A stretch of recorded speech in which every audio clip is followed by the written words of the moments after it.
আপনারা অনেকেই ফেসবুকে ইউটিউবে খোঁজাখুঁজি করেন যে কম ভোল্টেজে কি আসলে ওয়ালটন এসিগুলো রান করে কিনা, চলে কিনা। তো আমিও এসি কেনার আগে অনেকবার খুঁজছি যে কম ভোল্টেজে আসলে এসি চলে কিনা, তো আমি কোনো ভিডিও পাই নাই। তারপর শোরুম থেকে আমাকে বলছে যে হ্যাঁ লো ভোল্টেজে চলে। যাই হোক, আমার এখানে ভোল্টেজ থাকে হচ্ছে 150 থেকে 190, এটা অ্যাভারেজ। 150 থেকে 190 এর ভিতরেই থাকে, ধরেন 160 থাকে, 170 থাকে, এরকম। সো যাদের বাসায় 150 থেকে 190 এর ভিতরে ভোল্টেজ থাকে, তারা ওয়ালটন এসি রান করতে পারবেন, ওয়ালটন এসি চলবে আপনাদের এখানে। আমি অনেক ভিডিও খোঁজাখুঁজি করছি যে লো ভোল্টেজ চলে কিনা, পাই নাই।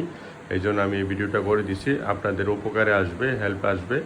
আপনারা জানতে পারবেন যে আসলে কতটুকু লো ভোল্টেজে এসি চলে। তো ওয়ালটন এসিটি